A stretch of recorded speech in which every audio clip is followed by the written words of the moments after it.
오늘 본문은 다윗의 감사 시인데 지금 다윗은 뭐에 대하여 감사하고 있느냐 하면은 1절에 나옵니다. 뭐에 대해서 감사하고 있어요?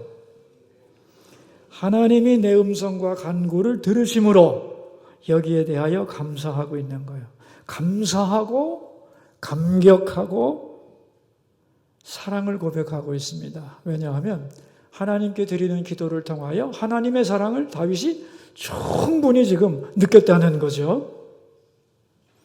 우리가 하나님과 깊은 기도를 나눌 때에 거기서 이루어지는 역사는 정말 놀라운 거죠. 먼저는 우리 영혼의 갈망이 해결됩니다. 기도를 통해서. 여러분, 인간관계도 가장 즐거운 게 뭐냐면 말이 통한다는 거잖아요. 그죠? 나를 이해해 주는 사람이 있고 내가 하는 말을 평가하지 않고 다 들어주는 사람이 있다. 그거 자체가 우리를 행복하게 하는 거죠. 이런 사람이 없을 때 우리는 불행하다고 느끼게 되어 있습니다. 내 마음의 깊은 이야기를 나누는 그런 대화, 이걸 근원적인 대화라고 하는데 우리는 관계적 존재이기 때문에 나와 누군가가 근원적 대화를 하기를 갈망하고 그런 사람을 만나면 반갑고 그걸 대화를 통하여 영혼이 교감하면서 우리는 충만함을 느끼게 되어 있는 거죠. 그죠? 그러니까 우리가 말이 안 통해 그건 우리가 하는 말 자체가 안 통한다는 말이 아니잖아요. 그죠? 관계가 소통되는 대화가 이루어지지 않는다는 거잖아요. 우리는 그러한 대화의 욕구를 가지고 있고 그 대화의 욕구가 해결될 때에 삶의 활력을 느끼게 되는 건데 신앙적으로도 똑같다는 거예요. 내가 하나님과 기도로 소통이 될 때 하나님과의 관계가 회복되고 여기서 얻어지는 이 은혜가 얼마나 놀라운 특권인지 알 수가 없어요. 여러분, 우리는 기도하면은 기도의 효과가 뭐라고 생각하세요? 내가 원하는 내 소원이 이루어지는 거라고 생각하잖아요. 근데 그게 1번이 아니에요, 여러분. 하나님이 내 기도를 응답해 주신다가 다가 아니에요. 더 중요한 것은 나를 하나님의 대화의 파트너로 삼아준다는 거예요. 이게 얼마나 영광스럽고 우리 영혼의 갈망을 근본적으로 채워주는 것인지 몰라요. 그죠? 절대 잡아 내가 대화의 존재로 격상되는 거, 여기에 대한 감격. 이게 최고예요, 이게 최고. 그리고 이제 기도의 응답이 이루어지면서 내 소원이 이루어지는 것도 대단한 거지만 그보다 더 좋은 것은 하나님과 소통관계, 교제관계로 이어진다는 게 놀라운 것이고 더 나아가서 이제 그 기도를 통하여 하나님이 나를 사용해 주신다는 거예요. 하나님의 세상 통치에 나의 기도를 반영한다는 거예요. 내가 누구를 향해서 막 잔소리해봤자 안 듣습니다. 그죠? 듣기 싫어. 그리고 그만이지만 하나님 앞에 내가 다 아뢰는 것은 하나님이 다 들으시고 하나님의 뜻에 맞게 이루어 주실 것이니 우리는 사람 앞에 잔소리하는 것보다 더 중요한 것은 입을 열어 하나님과 내 영혼의 갈망을 소통하면서 내 소원을 말하면서 하나님의 통치 영역에 참여하는 것이 기도의 영광이라는 것을 우리가 꼭 알 필요가 있습니다. 오늘 본문은 다윗이 극심한 환난 중에 어떤 기도를 드렸는가 하는 것이고 거기에 대해 하나님이 어떻게 응답하셨느냐 하는 것이고 마지막으로는 하나님은 어떤 기도를 귀중히 여기시는가에 대한 아주 수준 높은 기도의 가르침이라고 생각하시면 좋을 것 같습니다. 먼저 다윗은 어떤 상황에 있었는가? 자기의 상황을 3절에서 설명을 합니다. 사망의 줄이 나를 두르고 수월의 고통이 내게 이르므로 내가 환난과 슬픔을 만났을 때에 그랬어요. 너무너무 힘든 상황이죠, 지금. 그죠? 사망의 줄이 나를 두르고 수월의 고통이 내게 이르렀다. 죽을 수밖에 없는 상황에 도달했다는 거죠. 그때 그는 뭐라고 기도했느냐? 4절처럼 기도했어요. 내가 여호와의 이름으로 기도하기를 여호와여 주께 구하오니 내 영혼을 건지소서 하였도다. 내 영혼을 건져주세요라고 기도했다는 거예요. 근데 여기서 질문을 할 수가 있어요. 이거 약간 이상한데? 왜냐하면 이 어려운 상황에서 내가 만난 문제를 설명하면서 이 문제를 하나님이 해결해 주세요. 이렇게 기도하는 것이 우리 상식 아닙니까? 그죠? 예를 들면 내가 병들었는데 병든 몸을 낫게 해 주시고 내 사업이 무너졌는데 다시 번창하게 해 주시고 원수가 나를 괴롭히는데 그 원수를 내쫓아 주세요 라고 문제를 거론하고 그 문제에 하나님이 개입하셔서 해결해 주실 것을 기도해야 될 것 같은데 그런 말 하나도 없어요. 내 영혼을 건져달라고 그랬어요. 왜 이런 기도를 했느냐 하면은 아마 그런 문제 해결의 기도를 하기에는 너무도 상황이 힘들었던 것 같아요. 예를 들면 병으로 말하자면 대충 아픈 게 아니고 의사가 사형 선고를 내린 겁니다. 이제 얼마 못 삽니다. 자, 그러면 이제 다른 희망이 없어지는 거죠. 사업을 했는데 자금이 잘 안 돌아. 그 정도가 아니라 폭삭 망했습니다. 다시는 일어설 수가 없고 평생 빚 갚아도 절대로 청산이 안 됩니다. 처절하게 망했을 때. 그리고 명예가 실추되어서 더 이상은 복구가 전혀 불가능한 상황이 되어서 그야말로 죽음이 내 턱 밑에 왔을 때, 다 끝났다고 생각할 때, 쉽게 말하면 다윗의 입술에서 이런 말이 저절로 튀어나왔다는 거예요. 이제는 죽음뿐이다. 이제 죽는 수밖에 없다. 그래서 죽음 앞에서 그는 생각하는 거예요. 여러분, 우리는 이렇게 생각해요. 내가 만난 문제를 해결해야 된다고 생각하지만 그러나 그 문제 해결되면 뭐 할 거야? 내가 죽는데. 내가 오래 산다면, 이 땅에 오래 존재한다면 이 문제 해결이 급한 것이지만은 오늘 밤에라도 내가 죽는다면 그 문제 해결이 무슨 의미가 있겠어요, 여러분? 그죠? 당장 죽는데. 이제는 내가 곧 죽어서 하나님을 배워야 하는데 그렇다면 여러분, 세상의 문제 별거 아니에요. 할 수 있는 기도는 4절밖에 없는 거예요. 내 영혼을 건져주소서. 내 영혼을 받아주소서. 이제 죽는다고 생각하니까 뭐가 생각나냐면 하나님 앞에 설 생각하니까 영혼이 두려워진 거예요. 죽는 건 기정사실이고 이제 기정사실로 나는 죽었어요. 죽는 거예요. 그러니까 내가 생명을 내려놓았죠. 이미 생명을 내려놓고 이제 하나님을 만날 생각하니까 너무너무 영혼이 두려운 거예요. 그래서 하나님, 내 영혼을 받아주십시오. 내가 하나님 앞에 설 수 있도록 그렇게 기도를 했다는 거예요. 그래서 6절에 보시면 그의 기도가 어떻게 됐느냐. 순전한 자를 지키시나니 그랬어요. 이 사람의 기도가 순진해졌다는 거예요. 순전해졌다는 거예요. 다른 말로는 단순해졌다는 거예요. 왜? 가장 어려운 상황이기 때문에. 그야말로 인생의 밑바닥, 죽음의 현장 속에 섰기 때문에 죽는 것을 전제로 하나님 내 영혼을 받아달라고 그렇게 부르짖어 다윗은 기도한 거예요. 이렇게 보면 다윗은 자기 생명을 하나님께 내려놓고 자기 영혼을 받아달라고 간절히 기도했던 처절한 기도의 사람이었습니다. 그런데 여러분, 이렇게 생명을 내려놓는 경험은 하나님 앞에서 너무도 엄청난 변화를 가져오죠. 하나님 앞에서 내 생명을 내려놓았던 사람과 내려놓지 않았던 사람이 보는 인생관이 전혀 달라지는 거예요. 그러니까 우리가 우리 스스로 이런 기회를 달라고 하기는 좀 뭐하지만은 좀 어렵지만 이런 기회가 주어지고 그리고 그 기회를 잘 극복만 한다면 그 사람은 새로운 차원의 인생을 살아갈 기회를 새로 얻게 되는 거예요. 그래서 이걸 바란다고 해야 될까? 바랄 수도 쉽지 않은 건데 이게 뭐냐면 모든 사람들이 정말 다윗의 기도처럼 하나님, 죽는 건 기정사실이고 이제는 내 영혼이 아버지 앞에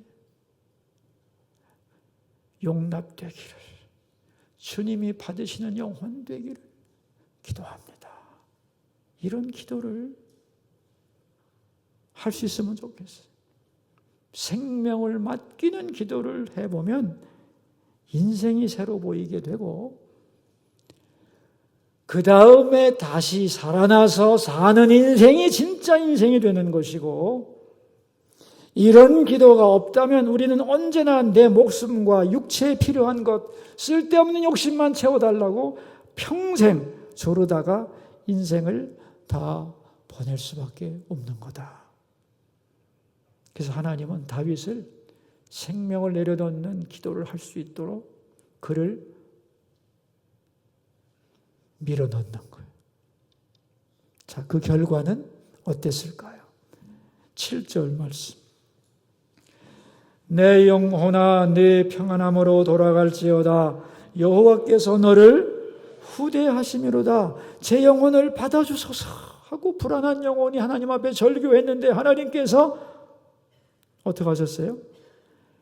참된 평안을 주셨어요. 이 모습 이대로 하나님이 나를 받으시는구나. 그래서 하늘에서 내려오는 평안이 임했다는 거예요. 그런데 이게 웬일이에요? 이제는 편안하게 눈을 감을 수 있다고 안심하고 있는데 8절이에요. 8절. 주께서 내 영혼을 사망에서 내 눈을 눈물에서 내 발을 넘어짐에서 건지셨나이다 그랬어요. 영혼이 회복되고 하나님께 갈 수 있게 되는 안심을 하게 되는 것으로 끝나지를 않고 진정한 내가 닥친 문제까지도 해결해 주셨다는 거예요. 건강도 해결되고 여러 문제를 싹 하나님께서 해결을 해 주셨다는 거예요. 왜 그랬을까? 이제 죽어도 된다고 생각했는데 하나님은 왜 살려주시는 동시에 영혼에게 평안을 주시는 동시에 모든 문제를 해결해 주셨을까?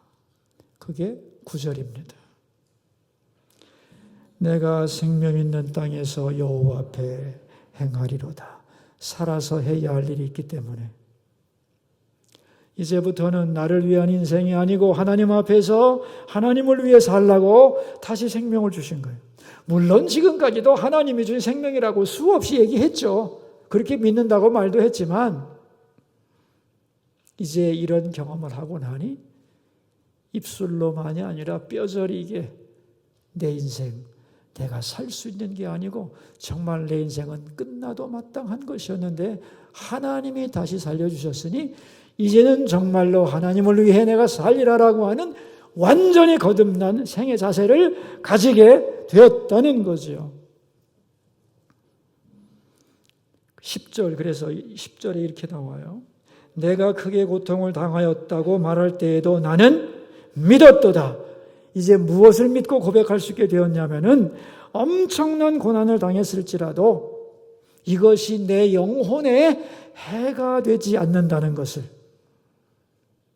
그리고 아무리 큰 환난이라 해도 이것은 오히려 내 영혼을 하나님 앞에 세우는 아주 소중한 계기가 되었다는 것을 그는 확실히 믿게 되었다. 그런 얘기입니다. 원망 불평 없습니다, 여러분. 정말 죽었다가 살아나게 되면 그런 게 어디 있어요? 이 모든 죽을 것 같은 고난이 하나님이 내 영혼을 다시 회복시키는 놀라운 기회가 되었음을 나는 믿는다는 거예요. 이런 과정을 거치면서 즉 죽음을 그가 맛보면서 깨달은 것 두 가지가 있어요. 첫째는 뭐냐 하면 11절입니다. 11절. 내가 놀라서 이르기를 모든 사람이 거짓말쟁이라 하였도다. 죽음의 위협 앞에서 그가 느낀 게 뭐라고요? 인간은 다 거짓말쟁이다. 그걸 깨달았다는 거예요. 이런 일을 당하기 전에는 다윗도 누군가를 믿고 의지하고 기대하고 그랬어요. 그런데 막상 내가 죽음 앞에 서보니까 믿을 사람 아무도 없는 거예요. 다윗이 죽는다고 그랬더니 전부 다가 나를 떠나더라는 거예요. 자식도 아버지 그랬지만 이제 죽는다고 하니까 아버지의 왕권이 어디로 가는가, 아버지 권력과 재산이 어디로 가는가, 거기만 관심 있지 죽어가는 아버지에 대해서는 관심도 없더라. 그런 얘기입니다, 여러분. 그리고 다윗에게는 충신도 많았는데 왕이여 만세수를 하옵소서 맨날 왕만 보면 찬양하던 그 수많은 신하들이 왕이 죽는다고 하자 내가 이제 다음에 어디 줄을 서야 내 앞날이 보장될까, 이것만 생각하고 있더라는 거예요. 자기 이익만. 그러면은 정말 다윗을 사랑하는 사람은 없었을까? 있었죠. 그러나 그들은 능력이 없어요. 다윗을 수명을 연장시킬 능력이 없어요. 결국 인간이란 거짓말쟁이다. 믿을 게 없다는 거예요. 그런데 지금까지 나는 뭘 믿었지? 믿을 수 없는 인간을 믿었다는 거예요. 하나님만 믿는다고 말하면서도 그래도 뭘 믿었느냐? 가족을 믿고 친척을 믿고 신하를 믿고 권세를 믿고 거기에 많은 기대를 가지고 의지하며 살아왔는데 정말로 내가 죽음의 문턱을 넘어서는 그 순간을 경험하고 나니까 나는 확실히 깨달았다. 인간은 절대로 믿을 수 없는 존재라는 것을. 정말 나를 끝까지 믿어주고 나에게 은혜를 베풀고 나를 대접해 주는 분은 하나님 한 분이라는 걸 알았다는 거예요. 죽음 앞에서 그는 이것을 확실히 깨달았습니다. 그러므로 이제 나는 누구를 위해 살 것인가? 그게 12절입니다. 12절. 내게 주신 모든 은혜를 내가 여호와께 무엇으로 보답할까 그랬어요. 나는 천한 사람이었고 계집종의 아들이었는데 이런 나를 왕으로 삼아주시고 그리고 나를 구원해 주시고 내 기도를 들어주신 하나님 앞에 이제 내가 무엇을 해야 되겠는가? 내가 살아서 주를 위해 그 은혜에 보답하는 삶을 어떻게 살아야 되겠냐? 그런 질문을 하게 되는 거죠. 그러면서 보답하는 방법에 대하여 설명을 합니다. 13절에 내가 구원의 잔을 들고 여호와의 이름을 부르며 하나님께 감사하겠다는 거예요. 그 다음에는 14절 여호와의 모든 백성 앞에서 나는 나의 서원을 여호와께 갚으리로다. 이제는 주여 내가 주님께 서원을 갚겠습니다. 이 말을 왜 하는 거냐면은 여러분 어려울 때는 사람들이 하나님께 약속을 하죠. 살령 안 주신다면 하나님을 위해서 무언가를 하겠습니다. 죽을 지경이 되면 맹세하지 않는 사람이 없습니다. 다 합니다. 그래서 이 맹세와 서원이 왜 나오는 거냐 하면은 내가 가장 낮아졌을 때, 즉 하나님과 나와의 관계가 가장 올바른 관계가 되었을 때에 내가 하나님 앞에 마땅히 무엇을 해야 되는가를 깨닫게 돼 있어요. 내가 잘 나가고 건강할 때는 세상에 관심이 많아서 그런 생각하지도 않습니다. 그런데 모든 것이 어려워지고 생명마저 위태하게 될 때에 정말 내가 하나님 앞에 이런 일을 해야 되는데를 깨닫게 되고 그것이 서원으로 나타나는 거예요. 그러므로 그 약속한 것은 마땅히 내가 하나님께 드려야 해야 할 일이었다는 거예요. 근데 모르고 있다가 위기를 만나서 내가 내 입으로 고백했고 그러므로 회복되었다면 그 서원을 지키겠다. 그런 얘기입니다. 또 하나 다윗이 깨달은 게 있어요. 죽어가면서. 그게 뭐냐면 15절입니다. 그의 경건한 자들의 죽음은 여호와께서 보시기에 귀중한 것이로다. 하나님은 성도의 죽음을 귀히 여기신다는 걸 깨달았어요. 여러분 인간은 자기가 살기 위해서 다른 사람 죽는 거 상관하지 않는 사람 많죠? 다른 사람이 살건 죽건 관심 별로 없잖아요. 그러나 하나님은 나를 끝까지 버리지 않으시고 모두가 떠나는 죽음의 순간에도 하나님은 나와 함께 계시고 내가 잘 죽도록 도와주시고 그리고 나를 죽음 속에서 진성으로 건져주셨다는 거예요. 내 죽음에 대하여 가장 마음을 쓰고 소중히 여기는 분은 하나님뿐이라는 거예요. 그리고 내가 잘 죽기를 정말로 원하는 분이 누구겠어요? 가장 아름답게 죽기를 원하는 분. 네? 하나님이요. 너의 죽음은 소중한 거야. 인생의 결산이야. 너에게 주었던 100년의 인생 마무리하는 시간 정말 잘 죽어야 한다고 우리가 진실로 잘 죽기를 간절히 원하는 분이 누구냐? 하나님이요. 하나님이라고.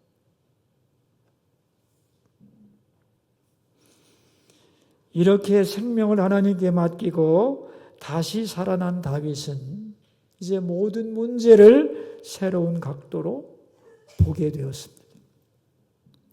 여러분, 다윗도 우리하고 똑같은 사람인데요, 그죠? 처음에는 다윗도 내가 만난 문제를 하나님이 해결해 주시기를 원했던 사람이에요. 그런데 죽게 된 지경에서 영혼을 위한 기도를 하게 되었고 하나님이 내 영혼을 회복시키시면서 나의 모든 문제도 회복시키는 것을 경험했잖아요. 그러면서 그게 깨달은 게 뭐냐면은 하나님은 나의 영혼을 새롭게 하기 위하여 이 세상 모든 것보다 더 소중한 내 영혼을 새롭게 하기 위하여 이 문제를 주셨다는 걸 깨닫는 거예요. 그래서 하나님이 후하시다는 걸 알았다는 거예요. 그래서 이제 이 하나님의 나를 후대하심을 깨닫고 다윗의 기도가 바뀌는 겁니다. 이제는 옛날처럼 하나님께서 내 문제에 개입해서 이 문제만 해결해 주신다면 이런 기도를 하지 않고, 다시 말하면 하나님을 내 문제 속으로 끌어들이지를 않고 그 문제로부터 내가 벗어나서 하나님께로 가는 것. 다시 말하면 문제 해결의 기도가 아니고 문제 탈출의 기도. 하나님 앞에서 하나님이 나에게 오셔서 내 문제를 해결해 주는 분이 아니고 그 문제를 그대로 두고 내가 하나님 앞에 내 영혼이 올라가서 하나님 앞에 진정한 평안을 얻는 것, 그걸 위한 기도가 진짜 기도라는 걸 알게 된 거죠. 그래서 구체적으로 어떻게 해달라는 게 없잖아요. 자, 여러분, 어느 것이 올바른 기도라고 생각하시나요? 1. 선택하세요. 내가 만난 이 문제에 개입하셔서 하나님이 내려오셔서 이 문제를 해결해 주시는 것, 그게 올바른 기도입니까? 아니면 이 문제로부터 내가 벗어나서 이 문제에도 불구하고 하나님 앞에 내 영혼이 평안하게 되는 것, 어느 것이 더 중요한 기도일까요? 대답하세요. 후자죠? 아마 우리 수소교회 성도들은 후자라고 대답할 거예요. 근데 그렇게 대답 못할걸요? 보통 사람들이. 내가 만난 이 문제에 하나님이 개입하셔서 이 문제를 해결해 달라고 하는 게 올바른 기도가 아닌 이유는 뭐냐 하면은, 그렇다면 하나님이 이 문제를 왜 줬죠? 이 문제를 왜 줬냐고. 하나님이 실수해서? 하나님이 실수했는데 그걸 내가 지적하니까 그러면 안 된다고 간절히 기도하니까 참 내가 실수했어 하고 고쳐주는 건가요? 아니에요. 하나님이 우리에게 어떤 문제를 주시는 이유는 이 문제를 해결하려는 것이 아니고 그 문제를 벗어나서 내가 하나님 앞에서 어떤 경우에도 영혼의 평안을 얻는 사람이 되게 하려는 거예요. 다시 말하면 내 영혼이 하나님 앞에서 회복되어 진정으로 기뻐하는 영혼을 만들려고 하는 거예요. 그런데 이 문제가 없으면 기도 자체를 안 해요. 이 문제 때문에 기도는 하되 이 문제 해결이 우선이 아니고 이 문제로부터 벗어나서 내 영혼이 하나님 앞으로 나와서 어떤 경우에도 기뻐하는 영혼이 되도록 하나님과 나와의 관계를 회복하는 것이 하나님이 가장 원하시는 기도라는 거예요. 아멘 할 수 있어요? 아멘 해야 될 거예요. 그래야 진정한 문제 해결의 길로 들어가는 거예요. 그래서 너는 그 문제가 있지만 그 문제를 내버려 두고 내 앞으로 와서 나와 진정한 평안의 관계를 회복하라. 그래서 네 영혼이 하나님과 회복이 되면 나머지 문제는 하나님 뜻에 따라 해결될 거다 그거예요. 그래서 내가 만나는 수많은 문제는 하나님과 나와의 관계를 회복시키려고 하는 하나님의 사랑이고 사랑에서 나온 후대, 나를 후히 대하시는 은총이라는 거예요.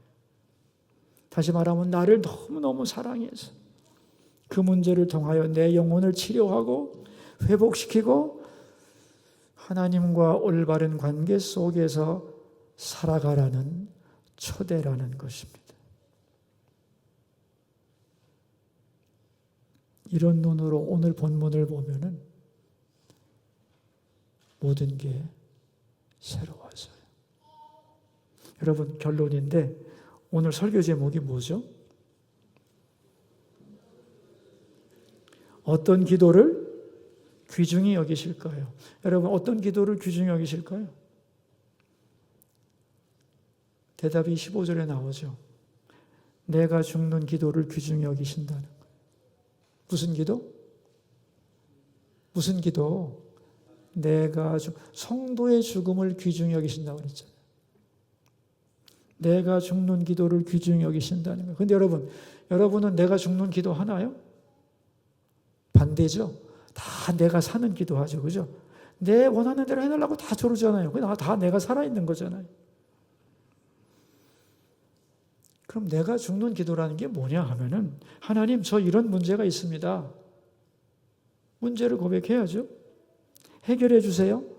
맞죠?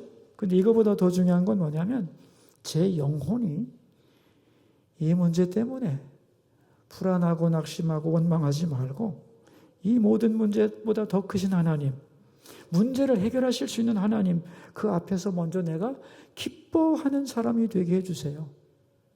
그거예요. 돈이 없어도, 몸이 아파도, 힘들게 하는 사람이 있어도 그 문제가 하나님 앞에서 행복하고 감사하고 안심하는 사람이 그 문제보다 하나님 앞에서 감사하고 기뻐하고 안심하는 사람이 되기를 원합니다. 왜? 하나님이 계시니까. 하나님이 내 아버지니까. 하나님이 나를 후대하시는가? 후대하시니까. 세상과 나는 간 곳 없고 구속한 주만 보이도다. 문제투성이라 할지라도 나는 하나님 앞에서 기뻐하기 원합니다.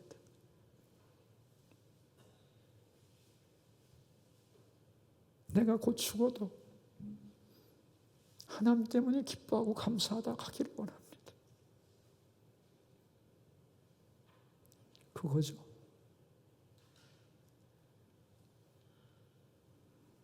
이런 삶을 살게 해달라는 거죠. 이런 기도를 하나님은 귀중히 여기신다는 거예요. 내 소원을 이뤄달라고 조르는 기도가 아니고 내가 그 문제로부터 떠나서 그 문제에 대하여 죽고 하나님께로 가서 하나님으로 인하여 기뻐하고 위로받고 새 힘 얻는 그런 사람이 되게 해달라는 거예요. 여러분, 이렇게 될 때에 하나님이 넘버원이 되는 거예요. 하나님, 기어코 이 문제를 해결해 주셔야 돼요 하는 것은 문제가 넘버원이 되는 거예요. 어떻게 생각하세요? 문제를 위해 하나님을 도구로 삼는 것은 하나님이 넘버원이 아니죠. 여러분, 많은 사람들이 기도는 좋은 거라는 걸 다 알고 있어요. 근데 기도가 힘들죠. 그죠? 저도 오늘 아침에도 이제 어디 일 보고 오다가 교회 앞을 지나가다가 기도하고 가야지 하고 이제 들렸거든. 근데 당연히 와야 되는 건데 올까 말까 갈등을 했어요. 기도가 넘버원임을 알면서 왜 사람들은 갈등할까? 기도가 잘 안 되는 거예요. 왜 그럴까요? 기도는 내가 죽는 거거든요. 내 고집, 내 생각, 내 계획을 내려놓아야 하거든요. 그리고 하나님을 붙잡는 거거든요.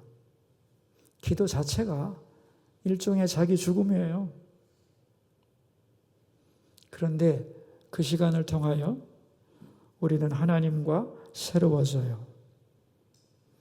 내 영혼이 하나님 앞에서 되어야 할 나 자신이 되는 겁니다.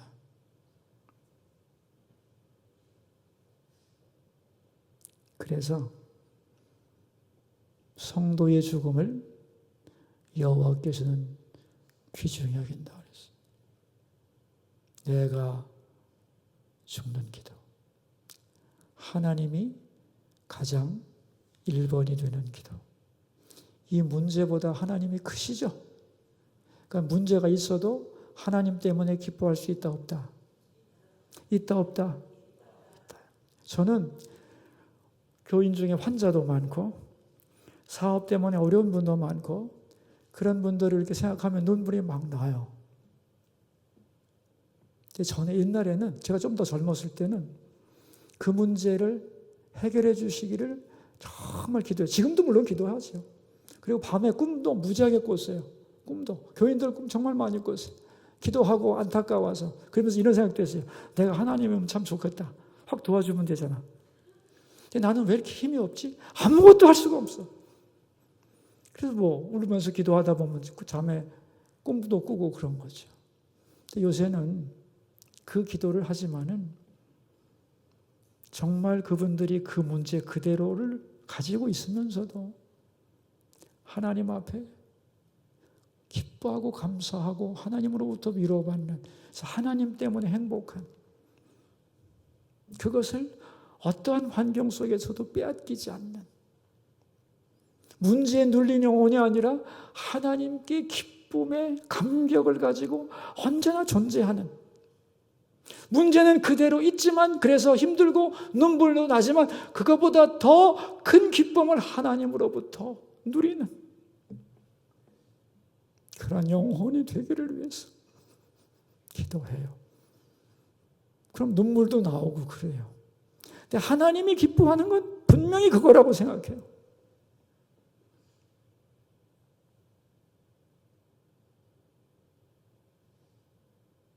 오늘 다윗의 기도가 바로 그런 기도예요. 자기가 경험한 기도예요.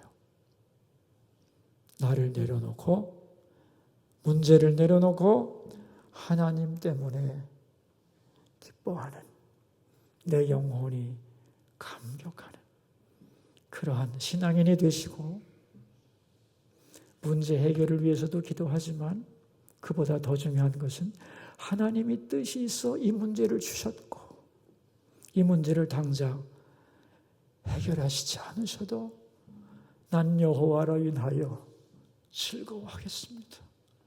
그런 사람으로 끝까지 살게 하소서. 이 기도가 우리 모두의 기도가 되기를 주의 이름으로 축원합니다.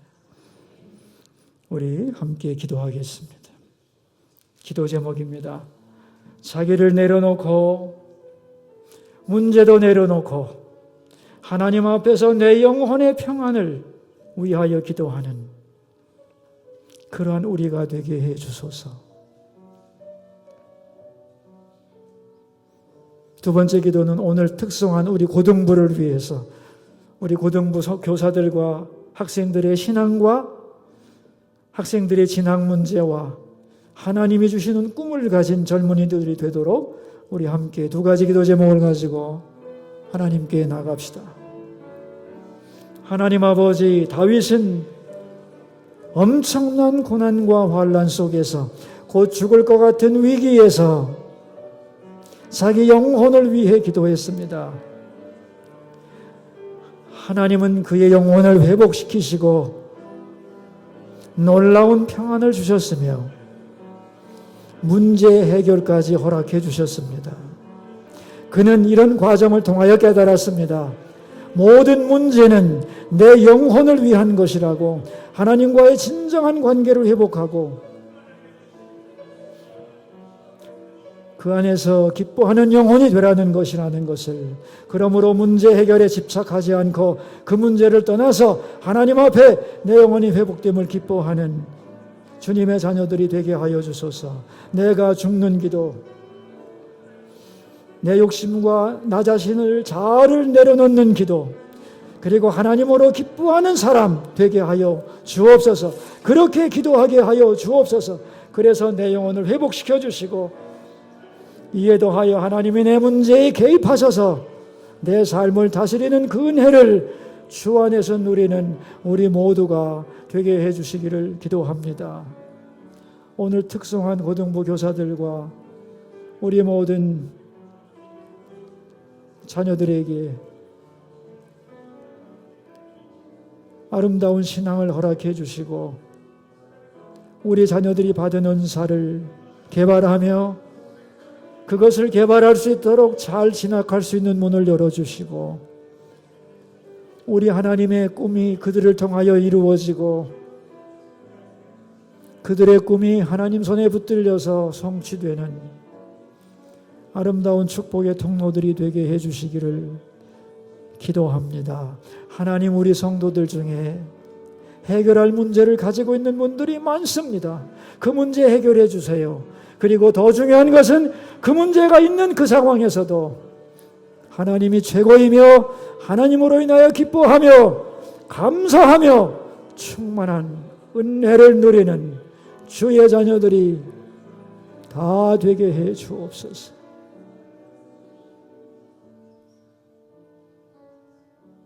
존귀하신 우리 주 예수 그리스도의 이름으로 기도하옵나이다.